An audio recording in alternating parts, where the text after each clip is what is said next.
Thomas, Okay. you are a teenager. You were listening sounds to Oasis and Blur. Listening to them, you were you learned how to play the guitar. And as a teenager, I was listening to other bands, and I listened your first. Cool. Yeah, your first CD. I was 15 years old. I was humming and I was listening a lot all the time. I think that age is such an incredible age for experiencing, bands or I don't know, films, or just to kind of. It's such a unique time in your life, isn't it? I think the bands you form attachment to, then can live with you forever. And they can change your life. I'm not saying that we changed your life, but the bands I listened to then did. Some of them anyway. You have changed the band names 4 times. At the beginning you were Pilots, later The Pride, then Snowfield. Yeah. What are you like from day to day when you enter the supermarket? Do you always know what products you choose, or maybe are you undecided? I mean, that's a great question. I think deep down I know what I want. And the early referring to the name changes. We just didn't know who we were back then, It wasn't until we got signed. It was like, okay, well, let's get something that we like, Hopefully that indecision has not carried on for the last 15 years. I don't think it has. Okay, let's come back to the memories, to your first album, The Back Room. I don't know if First Love, Taste is Best, is the same with music. The first album is always number 1. No, I don't think so. I mean, I've got relationships with all of our records, and they're all, I think of the times that we had when we made them, and where we were as people, as well. So, of course, your debut record is the first time you're, putting your head above the sand, and for many bands, it can be their defining record. I don't think it's our defining. I don't think we've ever had a defining record, really. I think we've kind of existed in the shadows and just kind of done what we've done and kind of, bumbled along. But you have your whole life to write the debut record. Those songs that made that record we'd been playing live, and so I think it's a very unique state for a band to be in. When you move beyond that, every record you don't have as long to rehearse and live with the songs, but you're also in a different place.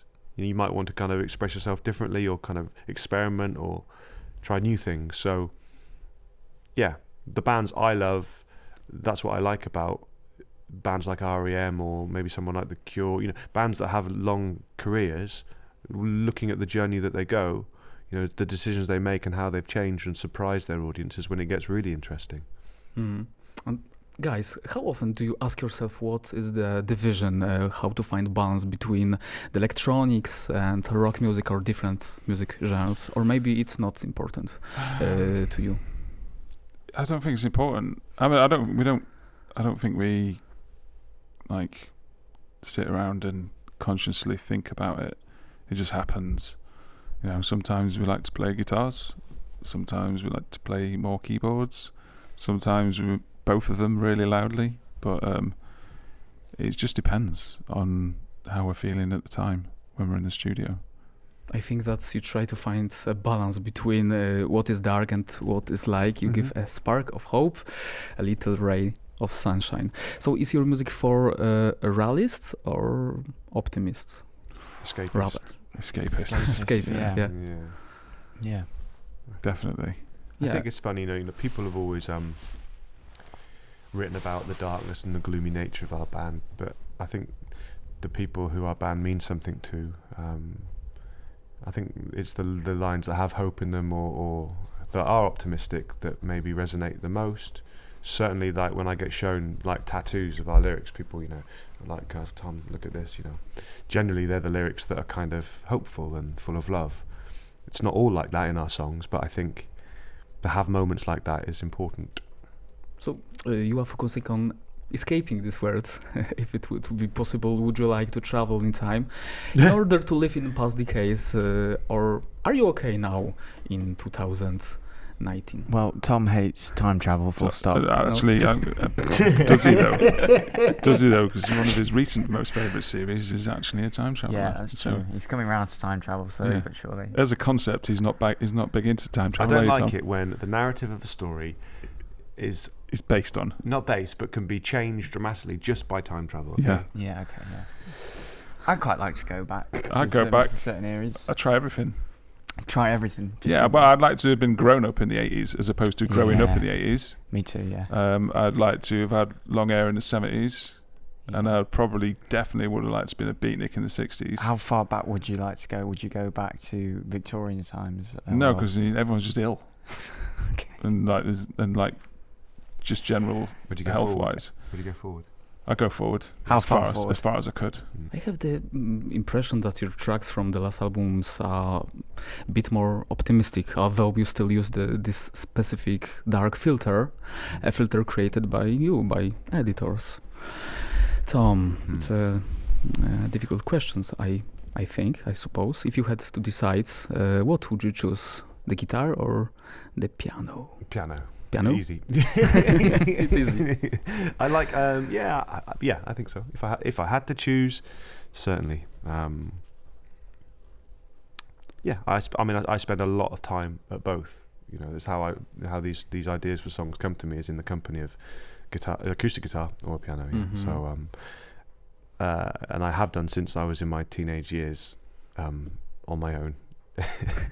Black Gold is opportunity to reflect on what has changed over those past 15 years, but it also offers a look into the exciting future. How do you imagine the future of editors?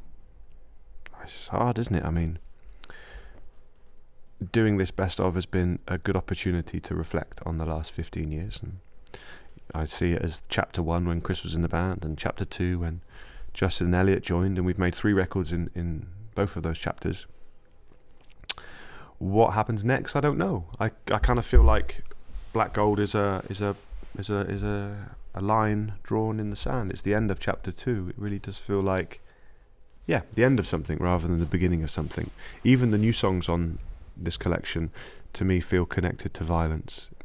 They feel kind of like exaggerated versions of that record, and I would expect the next album to be different to those. But we haven't written it yet. We're still talking about the past and being nostalgic, and we're going to tour this best of, and hopefully that's going to be a celebration. And then next year I'll get to spend some more solitary time on my piano or acoustic guitar, and we'll start the process of writing another editor's album. But it's too early to predict what that will be and how that will sound and how it will feel.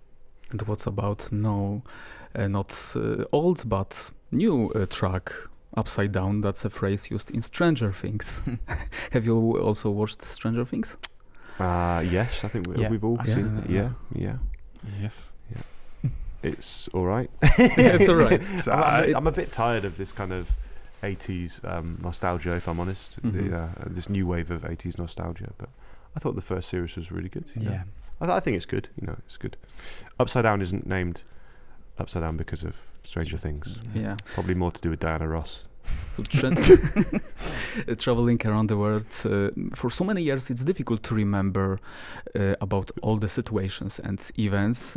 Do you get that idea that during those days, during concert tours, all the situations may be blend in together from apart specific, unusual situations? I guess, they can do.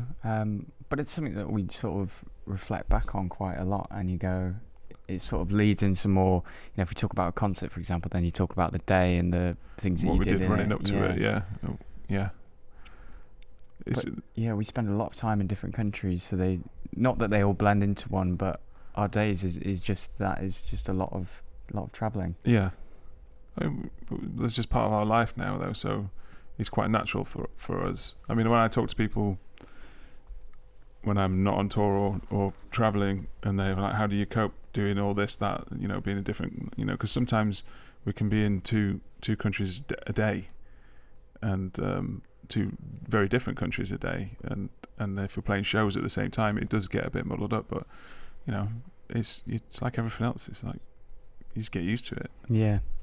And some of musicians admit that they don't like long concert tours because it's tiring. So do concerts fully compensate separation from family, home and relatives, or maybe it's worth traveling for the sake of tasting local cuisine or of the countries you visit? Of course there's perks of, you know, traveling and being in different places and seeing different people and experiencing different things. I think it's good for anybody, any walk of life, to see as much of the world as they can, you know. It's good to broaden your horizons as much as you can, but obviously being a touring musician, you know, the repetitive nature of it is at odds with being a creative person in the first place, you know, to make something and to go through the process of making an album, putting music together as a band or an individual, you know.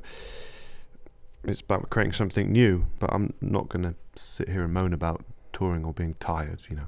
Yeah. We're very lucky to do what we do, and we don't work in dog food factories. Yeah, I think it's one of the reasons you start being in a band as well, isn't it? Is to see the world and have those adventures. So yeah, you can never moan about it as such. No.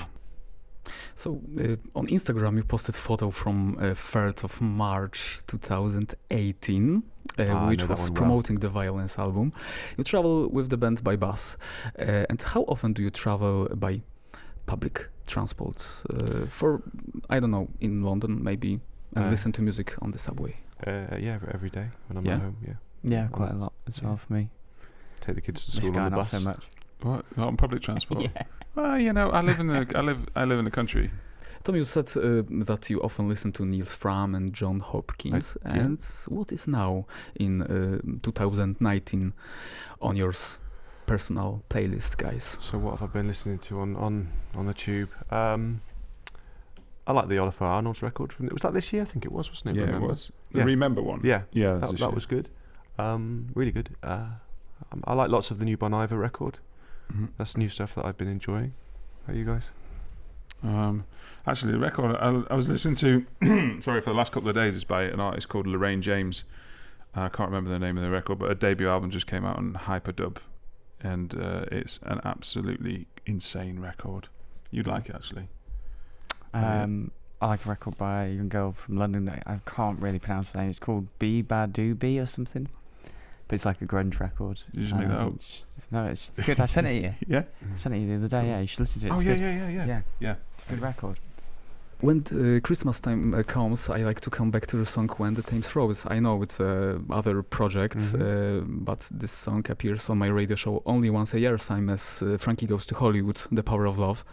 Do you like coming back to this song, to this Christmas clip? Are you planning to perform this track during Christmas? I don't know. We performed it last year, me and Andy. We've just made a new Smith & Burrows album, so that will come out sometime next year, but that's not a Christmas record. But I love the fact that, you know, you said, you know, you play it once a year alongside Frankie Goes to Hollywood, and that's really cool for me to hear that, you know, like, I don't know, like, making a Christmas record is not, I don't know, it's an eyebrow-raising decision to do, you know, it's like, oh really, a Christmas album, but to have a song that people do come back to, not everybody, but some people like to, you know, hear once a year around that time is really cool. And that's kind of what we made a sad Christmas record, you know, but me and Andy are both very proud of it. So it's nice for us once a year, people go, oh, I've dug this out again. I love this album this time of year. It's lovely, yeah. How often do you listen to music in darkness?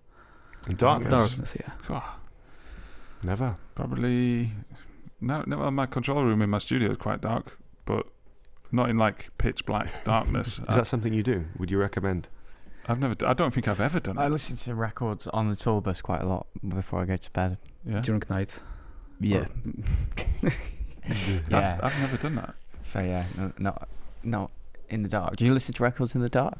Yeah, of course. Every Sunday during my radio show here. Ah, okay. Yeah. In the dark? Yeah, I turned off lights. Sweet. And, Immersive. Yeah. Immersive experience. I like it. Yeah. Candles? No. Because then that wouldn't be the dark. Yeah, that's true. Not pitch black. Without lights, and it's enough. Yeah. Wow. For me, for our listeners. Off Control. our radio show. How about your music guilty pleasures? It's a lot of them. Yeah, I mean, ABBA. Yeah, but they're so good that I don't think they are a guilty pleasure because they're just that good.